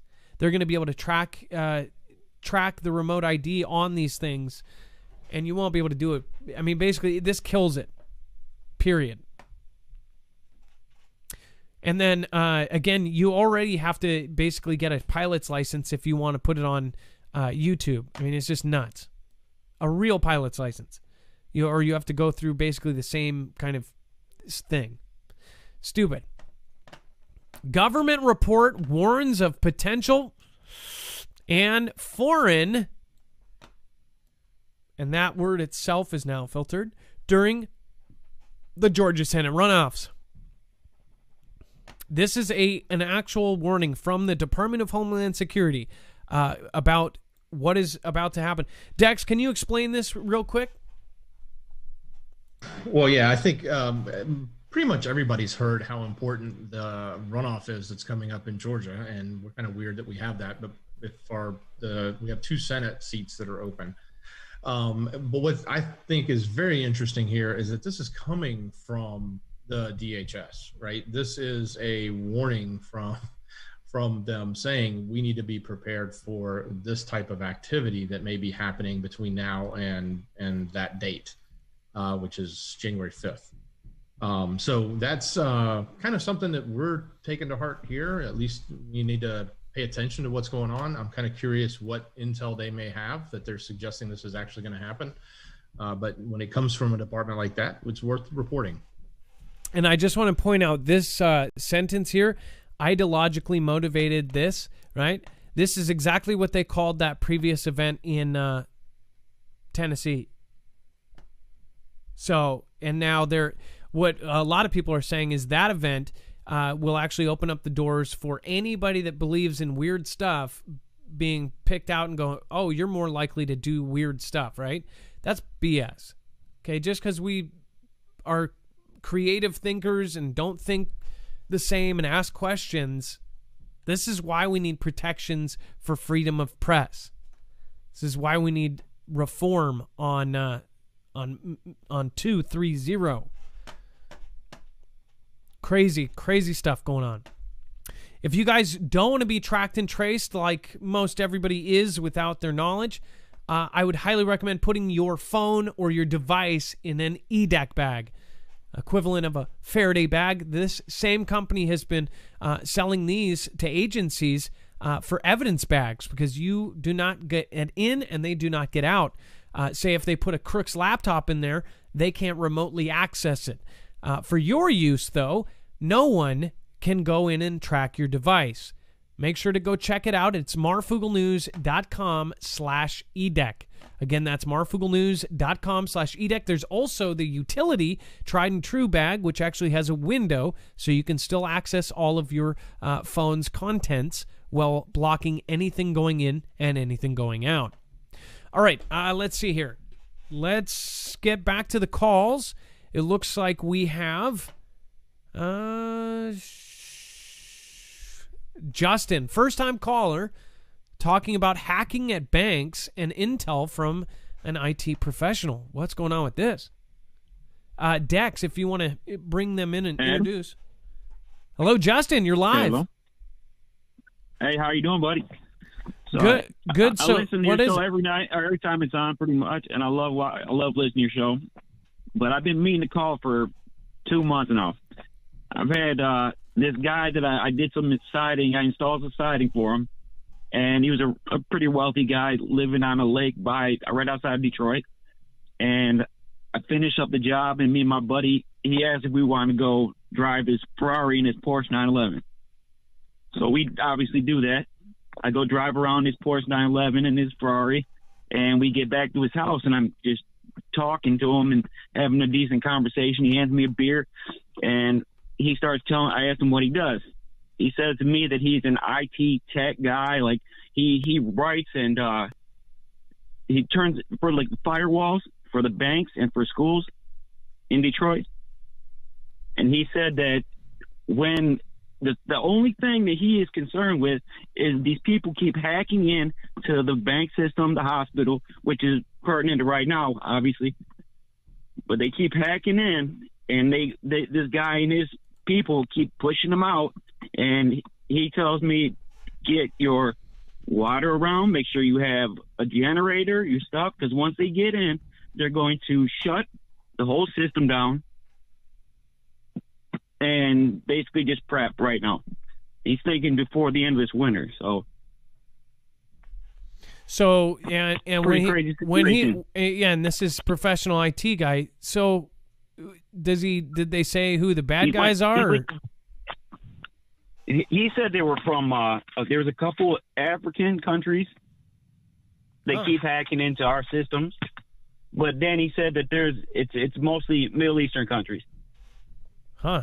So who knows what's actually going on, but he told me in his own opinion what he preps for is making sure he has food, water, the basic essentials. He said it'll probably, if they do shut it down, it'll probably only be for a couple months, but it'll be shut down and everybody will flip off. Oh, I think so if I've been wanting to call for like 2 months now to say that. Then every time I go to call, I'm like, oh man, I get all nervous and stupid. Well, now, do you believe this gentleman? Yes, I believe him 100%. What have you done anything to protect yourself and prepare? Has that changed your mind on some of this? I prep. I keep supplies and stuff going, and I always pick up a little rice here and there and the stuff that I need for my family. But yeah, I can do what I can. But if that actually happens, it's craziness. Well, and then after last couple of weeks, they've been talking about this hack. In the last month or so, they've been talking about this hack that was happening. And to me, that's the same thing, right? Well, now it's kind of confirmed, but it looks like that's it. It's confirmed for you. Basically, now that you're hearing about the official news that we are indeed being hacked. Exactly. It makes sense. Those hospitals, the hospitals that he's helping. There's more than what's being publicly talked about. The big ones that are being talked about are the ones that affected people to the point where they told local news, my surgery got moved because they couldn't see me. They said we got hacked. It's when nurses or doctors or bankers make a mistake and tell their friend and say, oh, we shut down today because of a hack. That gets them in trouble because then people end up telling the news. There's been a lot more attacks than what people know. My wife is a nurse too, and she works in Pontiac, and she said they've been doing drills too. Like what would they do if the hospital gets shut down on power? And obviously during this coronavirus stuff is crazy. Thank you, by the way. Thank you for catching yourself. Well, so yeah, sorry about that. No, well, thank you for the information. Again, if possible, on the inside, I'm seeing these people getting sick. Like, this is real, people are really getting sick. For those people that think people aren't getting sick and this is a minuscule thing, people are dying every single day over this. No, so, I don't blame you for correcting that. So, is there any way that your friend would talk to us, or is this somebody that wouldn't? Do you think that he would be willing to talk on the phone? I have no idea. I only knew him for about a week. But I talked to him every day. I was working on his job, and he was a cool guy. He always offered me, beer and pizza or whatever the hell. So, I'm not, like, best friends with him. I have his phone number, but I don't know what he'd say if I called him up. He'd probably say, I don't want to talk to you. I wouldn't ask you to do that, especially if it was a work thing. That'd be weird for me to do that. No. No, thank you for letting me know the kind of relationship. I've been thinking about that for months, yeah. That's scary, and he's off put. Were you in his home, by the way? I was in his home. Yes, I just got done driving his Ferrari, and I walked up and sat down, had a beer, and he starts telling me. I asked him what he does for a living. He says, "Oh, well, I work for building the firewalls for the banks, the schools, all the hospitals." And then he just kind of, I'm a conspiracy kind of guy, so immediately I'm like, "What's going on?" And he just started explaining. It took about half hour the whole conversation. It was a crazy conversation. I was kind of shaky after I got done talking. I'm like, oh my God, what is going on? Is this real? Well, and that's why I asked you if he was at home, because when people are at home and you've got somebody work on your house, obviously, one, you've got people now in your home, and then all of a sudden, if it does click, you treat them like friends. They're in your home. You start opening up. There's walls there that wouldn't. If you were working on his desk at work, He wouldn't open up like that. But you're in his living room, and he starts talking to you. You guys are having a beer. He's like, do you want to drive the Ferrari? And then ends up telling you stuff that he probably shouldn't have told you. So, and I get my employee, the other guy that works with me, he was there to hear the whole conversation too. Well, hey, thanks for the heads up. And seriously, every little piece to the puzzle matters. I appreciate your call. Yeah, so everybody, this is real. This is real, and be scared, I guess. Be prepared. Because something bad, someone. Well, Justin, in my opinion. Justin, thank you so much for your call tonight. And yes, sir. Again, all right, thanks. I love the show, guys. Thank you for the heads up. For sure. Grand Maravan, thank you. Well, I hope I'm not. I hope I'm not right. Moody Mom, thank you so much. Number one, but not to forget, Cat Zoom, equivalent of 6 Ninja Guineas, like a crazy person. Thank you, Cat Zoom, but thank you for supporting independent. Thank you for supporting journalism. Johnson, thank you. You are always on that leaderboard, and I just can't say enough thank you. You've literally been on that leaderboard. I mean, there's only a few of you. Kelly2334, Tower Bear, Johnson. You three are always on there. Thank you guys. Thank you. I mean, if there's not if there wasn't regular supporters of the show, I don't know if we would be able to do the stuff that we do. Thank you guys. Let's see here. Amy R., I miss you. I call you out every show no matter what. I just hope, though, when people do end up donating, or if they donate on a regular basis, the thing I get bugged by is if they feel like they have to every show. You don't have to any show. So I just hope people don't miss out on shows because they've got. I hope you guys don't make it to where people get a a reputation for doing that, because then I end up losing somebody because they don't want people to go, oh, you didn't donate tonight or something. Don't do that. Please, doesn't matter if you ever donate. You are always welcome here. Especially the people that have been here 3 years, you guys know. I never cared about that. We used to have chats. I do feel for the people that go, oh, now it looks all fancy and this and that. The reason it does that is so we can reach out to new viewers and grab the attention. And sadly, people's attention does have to be grabbed. Somebody made a comment the other day, oh, the fancy colors and this and that and nice camera.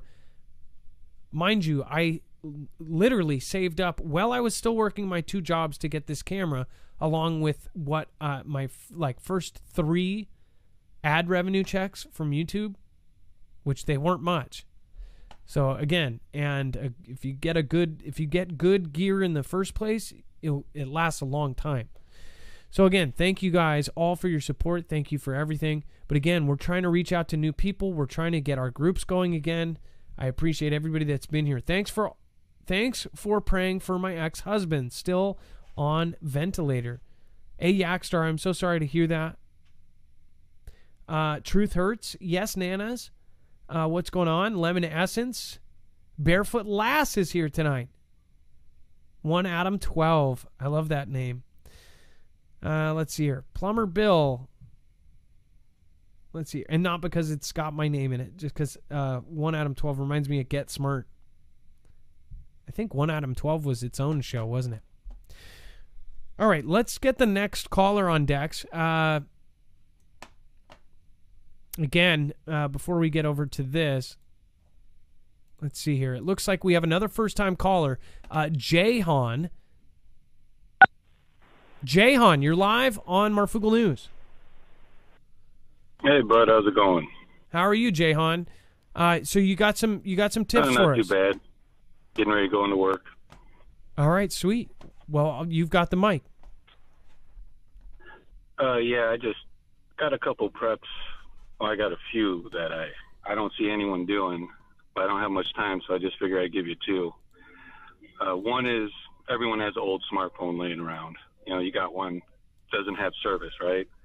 You hook that up to Wi-Fi, download whatever YouTube videos, whatever videos you want, instructional videos on how to garden, how to hunt, how to do whatever, if you don't have time to learn those skills. Then you could put that in a Faraday bag. Now, whatever Faraday bag you could get, turn it off, put it in there, you have all that information saved. And if something does happen and everything goes down, you at least have something to fall back on. If you're like, oh, I don't remember exactly how to do that, you can go back and open that up and it works. Well, and another thing that you could do to protect it too is, and this is something I've heard, but those portable, now cheap. I mean, I cannot believe how cheap they are. Thinking about when I was when DVD players came out, they were like $800 just for the player, for the big chunky ones. Now you can get for two for $50, flip up DVD player with screens, right?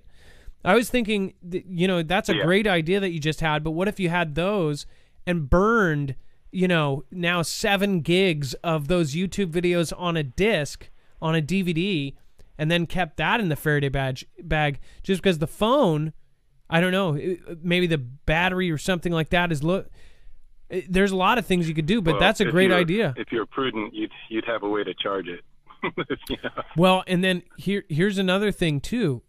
My wife, I've been trying to get my wife to come on and talk about it because she taught herself on YouTube how to crochet. Right now, my suggestion is that you learn all the things. Did that too. And well, think about this. As long as you have yarn in a garage, a yarn and 2 needles, you have yourself new clothes. Think about that. Yep. When there's no stores, when there's no nothing, if you have yarn and 2 needles, you have clothes. And no one can take that skill away from you once you've learned. So I love your idea, and specifically for stuff like crocheting or making your own clothes or knitting, that's something that, you're going to have nothing but time once the power goes out. Yeah. Well, I'm big on skills. I've been in the trades for 20 years, so I have many skills. But I keep all that stuff backed up for a reference in case it's like, oh, I forgot how to do this at this step. I could go back and look. Well, and you're completely right. You can completely teach yourself off of YouTube. My wife does beautiful stuff now, and she did not know the first thing about it when she started watching videos. So that is the power of the good part about YouTube, about learning things and skills. Oh, yeah. So it's pretty amazing. And then what was your other? I think you have another tip here though as well, right? I got one more. So I keep myself in decent shape, But one of the things I do is I take supplements, and I take, you can order them online. I'm used to going into a store like GNC or whatever store you're going to go into, and they'll give you samples of things. For instance, like protein shakes, individually wrapped, single-serving protein shakes. You can keep those in your emergency bag. You can keep them so they're light, they don't weigh much, and it's like, well, you have water, but now you have a source of nutrients, something that's really good for your body, and they're free. You don't have to spend any money on it because they'll give them to you. They have them behind the counter. No, you're absolutely. All you gotta do is ask. You're absolutely right. And so another thing too, who do you follow? Do you have 3 prepper YouTubers that you would like to suggest to people? That's another thing that you sometimes. I don't discover people, and then randomly they'll pop up, and I'm like, how have I not discovered this person yet? Do you have 3 suggestions or? Ooh, that's rough, man. There's so many. The big one I like the most is probably Canadian Prepper. I watch him a lot because he takes things from a different angle. He's very thorough on his explanations, and he speaks clearly, which is important because you got a lot of people that don't speak clearly, and if someone doesn't speak clearly, man, I can't listen to them. It doesn't matter what they're selling. I agree with that as well. And then another one is Full Spectrum Survival. I listen to them a lot. They put out a lot of news, but they also, if you're a Patreon, they give you survival cards every month, which are great. I think it's great what they're doing. And so many of them have gone dead too. They're dead channels. They're not out there anymore because there's only so much information you could put out. But probably Dave Canterbury with Self-Reliance Outfitters over in Ohio. He's real good too because he's, like I said, speaks thoroughly, clearly, and he's real big into trapping, which is minimal effort, maximum reward. So what we'll do is we'll go back through, and it will take us a minute to probably find them all. But what we'll do is we'll try to put some of those on your call on the website. So okay. I'll help with Dex. I'll help Dex with that after the show. I really appreciate you calling in tonight. And Jahan, it's your first time call. I hope it's not your last. If you think of anything more, please call in. Okay. I have more, but I'm getting ready to go into work. and they're a little more intricate. Because, like I said, I've worked in the trades for over 20 years. I like to tell everyone who's, hesitant about the EMP protection, those work. I'm an electrician. That's what I went to school for. They're not 100%. Nothing's 100%, but it's better than, nothing.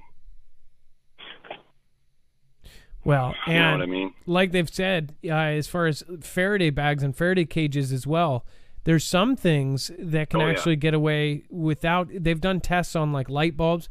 In fact, one of the Faraday bag companies did a really great video with all the different tests, light bulbs, walkie-talkies. So you know what's the scariest thing is seeing the test with the walkie-talkies that most EMS and all emergency workers use.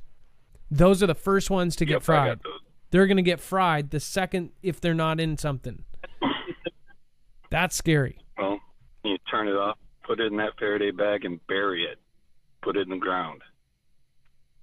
Well, again, most of the systems that are out and being used right now, I think there's going to be very little chance before it happens that will be the solution. But what we can do, I agree with you. Well, John, again, Jahan, thank you so much for calling in tonight. And don't be a stranger. Next call, we can go over some of those more intricate ones. That sounds good to me. All right. Thank you, Jahan. You have a great night. Let's see here. That was Jahan from Indiana. Again, I'll try to get some of those suggestions on there. Looks like Vibes says, I'm from Australia and wondering how these events affect us globally. Should we all be preparing the same way? Do you have specific information sources for us in Australia? Info is very limited here. As far as Australia goes, I actually do know a couple people. We need to start trying to do some stuff regionally. That's why I want to have our groups up. Because when we had our Discord, we had an Australia group, we had a European group, we had several in Canada.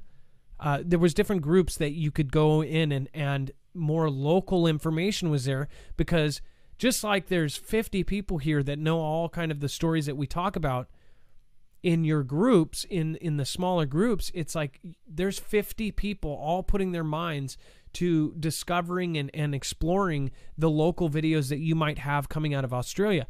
I hope you understand that the algorithm is going to show you American stuff over some Australian stuff, but you guys have some Australian people that are talking about your local events, and they're amazing, but you're just not seeing them because the algorithm. I'd highly suggest searching the keywords and then go into the filter and try to find stuff that's in your or even go to VPN or block certain countries or something, because that's a really good question. That, in fact, that's going to trigger me to try to go in and change things, because I would hope that we would have information for you guys as well. I've never been to Australia. I don't know. I'll just be honest with you. That kind of makes me think like that's an opportunity for us to expand. That's incredible. Leanne S. says, call upon the Lord while he is near. Today is the day of salvation. Please accept Jesus as your Lord and Savior today. God bless you all. Thank you, Adam, for what you do. Thank you, Leanne S. I appreciate that so much. Thank you for your multiple pop-ins this week. Seriously, thank you. It is appreciated. April Yakzen. Let's see here. April Yakson says, a Yakstar here. Dex and Mods truly are a blessing. Thank you to everyone who have been praying for ex-husband on ventilator. 36 days now, showing small improvements. Family wants him to meet his first granddaughter. April, I hope we continue to pray for April and again, her ex-husband. That is really, really rough. I was just reading the story about that fitness guru that had cardiac embolism or something while he had the thing, and it was just horrible. And then we've got Grim Reaper says, dark times coming. Thank you for all that you do. Thank you, Grim Reaper. I appreciate that. Love how you did your name, too. Let's see here. Backwoods Ingenuity. Make up a plan, fam. If things kick off next week or tomorrow, are you and your family ready? Plan A, B, and C redundancy. Live free, travel light, and work hard. We've got Larry Sorties Hill saying nothing, but thank you for the support. S. Nort says, thank you, Marv. I'm trying to subdue my fear. I hope you are. And S. Nort, you know you've been around a long time. There's no place for it. You got to just be mentally prepared and spiritually prepared for anything and everything, and just take it day by day. GoPro Chicken, also been here a long time, says coffee time. It's always 5 a.m. somewhere. Cheers and thanks for getting us ready.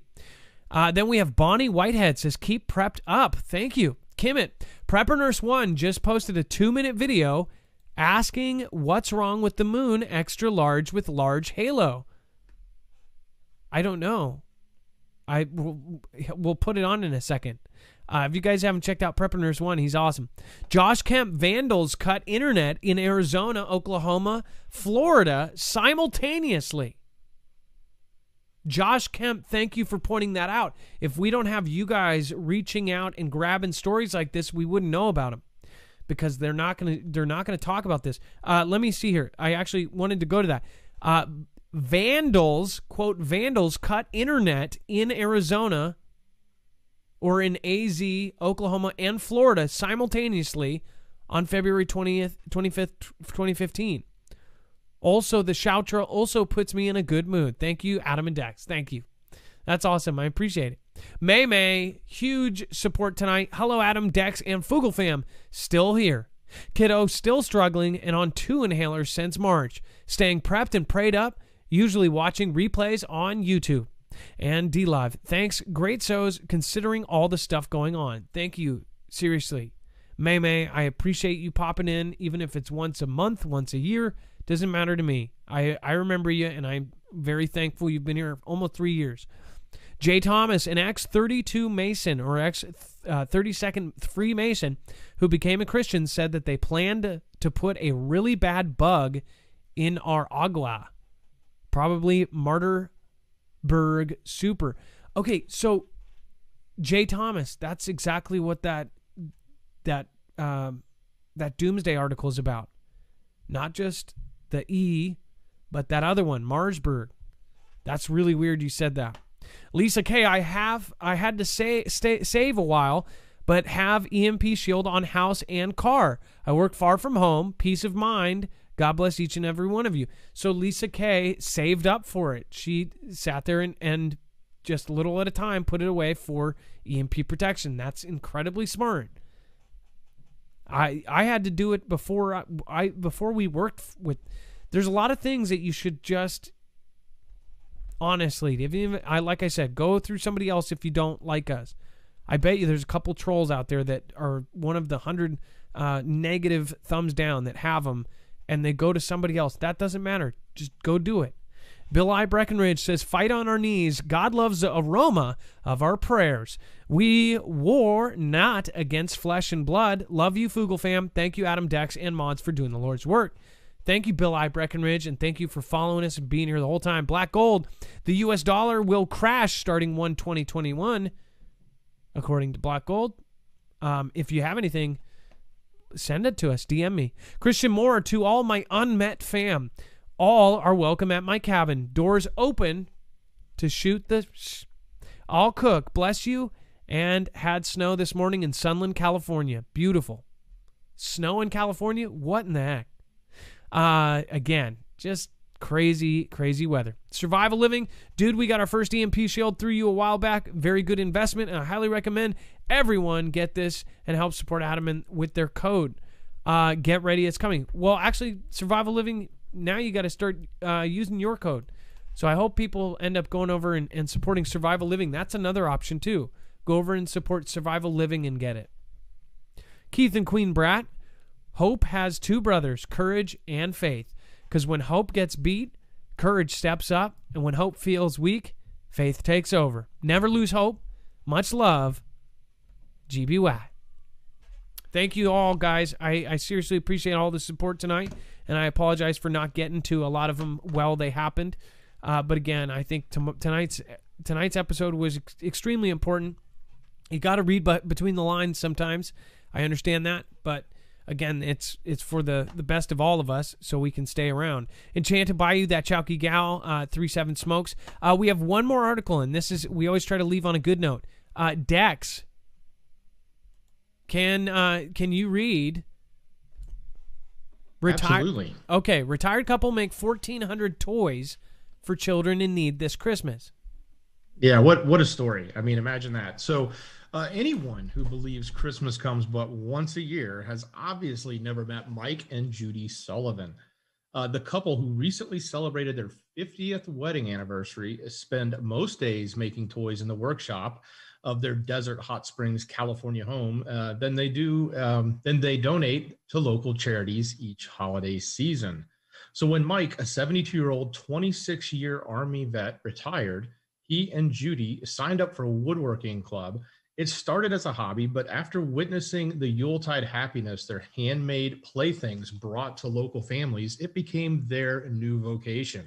7 years on, the pair continues to churn out toys at a pace that would give Santa's elves a run for their money. Mike is in charge of toy production while Judy handles decorations and quality control. Their 15 grandchildren and 4 great-grandchildren serve as testers. I'm sure they enjoy that job. And focus group. Mike Sullivan's love for woodworking is something of a family tradition. Sullivan grew up in Montana. His dad was a miner. The family didn't have a lot of money, but both his elder brothers were carpenters, so many of the Christmas presents he received as a child were homemade. Most of the things I got were handmade toys. They were wonderful toys. I know how much I enjoyed them and just hope that the kids get them now still do the same, he told CNN. This year, the pandemic meant that many families didn't have funds to cover non-essentials, which made Sullivan's mission more important than ever. So Mike and Judy embraced the challenge of creating and distributing close to 1,400 toys. That includes animal figures, puzzles, trucks, just to name a few. CV19 also meant that they had to be mindful of social distancing and masking and scheduling, but the couple persevered through it.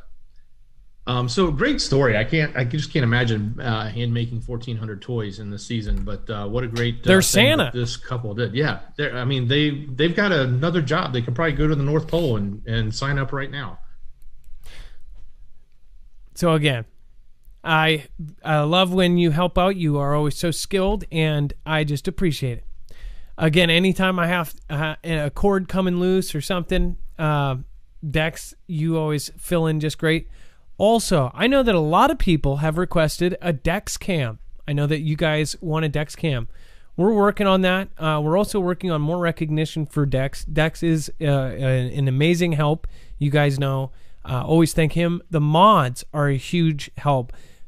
Without the mods, the chat down below or on the side would not be as positive it is. They kind of lay down the ground rules, which we've said a long time ago.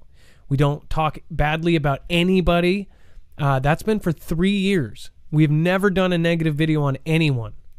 And again, that's pretty hard to do considering, like I said earlier, there's a lot of drama always. So even if somebody puts us down, we take the high road and we talk higher about them. We are positive no matter what, and it's hard to do. It's not easy. It is not easy, and it takes practice. Again, it's really hard to be nice, to say the least. Dex, you know. And let's... Oh, yeah, brother. Dex, great job tonight. Thank you so much. Yeah, wonderful show. Just heads up, you got about 6 minutes left. Perfect. For YouTube. Tonight, just so many different people went in to make this an awesome show. Thank you guys for all of your comments. Thank you for everybody that contributed tonight as far as callers go, and just amazing conversation in the chat. It is now officially time for a shoutro. It's not an outro. It's not a shout out. It's a shoutro.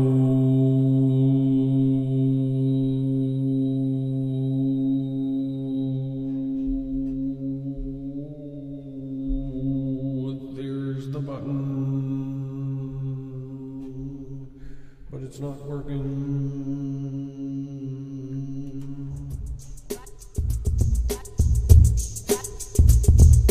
Life is a cheat code and I got it down. Upright, and left and down.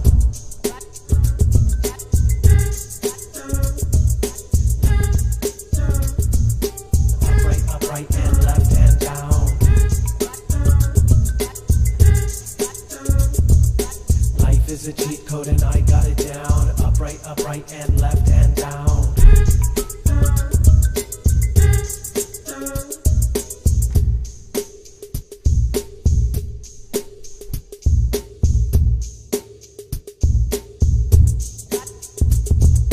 Life is a cheat code and I got it down. Upright, and left and down.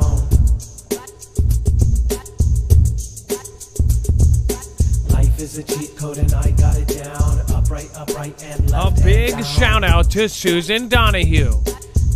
Hashtag Team Humanity. Life is a cheat code and I got it down. Upright, and left and down. Holy moly. Gone Girl 777 PRS says, hello, Adam, Dex, Mods, and Fugle fam. D Live chat won't work. I just wanted to say hello and I love you all. I need to go to sleep. I love you guys and gals. Hashtag Fugle fam. Hashtag Soul Safe. By the way, Gone Girl, I saw your picture and probably nobody else noticed, but I did. You had a Marfugle News mug out in the woods. That was my favorite picture of the day. That's why I retweeted it. So thank you. And thank you everybody else that has done so. Leah, I reposted your picture as well. You actually had an even older mug. So thank you. Josh Kemp, thank you. Kermit, thank you. Kimmit, thank you.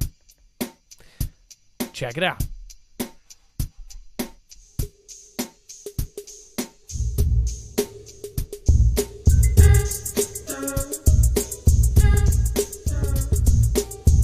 Upright, and left and down.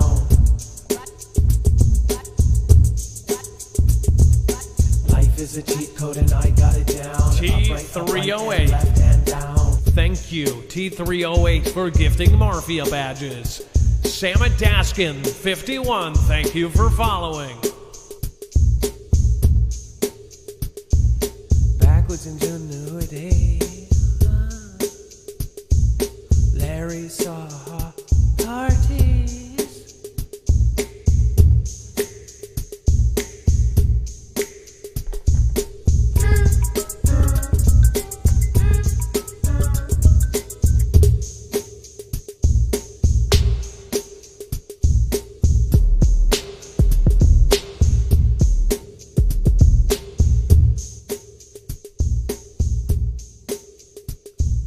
Backwards ingenuity and Larry sorties. That's Snort and everybody knows of me. Hey, Gas Electric, Priscilla RT308, and the truth hurts. Gotta bring it out with the big zig wah. Bring it right back with the Priscilla. Sunny on the beach, girl with the gem. AMS Ashley and Mr. Ben. Hey, Big Shot Ben, thanks for the barefoot last. Gotta go get some class with the gas. Electric, yeah, with the Matrix. Matrix 45. Bring it right back, now we ride. Life is a cheat code and I got it down. Upright, and left and down. Life is a cheat code and I got it down. Upright, and left and down.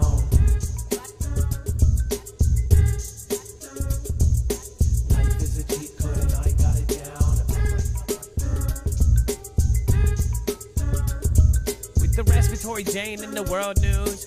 Stoney McStone and everybody do what they want to do with the hexagon peach. Bring it right back and I gotta get a leech off of my back with the Jemmy Cogs. Missing guys when no watching replays. And I repause and I do that. I go back with the Bobby D and Dog back.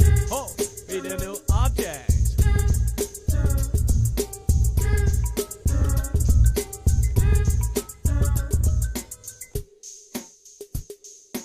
Life is a cheat code and I got it down.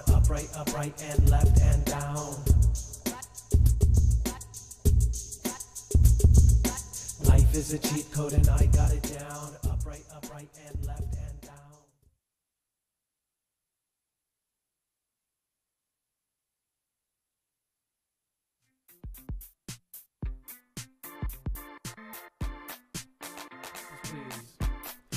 see your papers, please?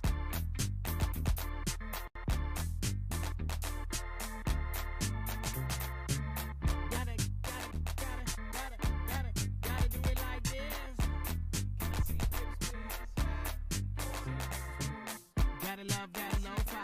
Gonna bring it right back on the go line. We'll bring it on down line.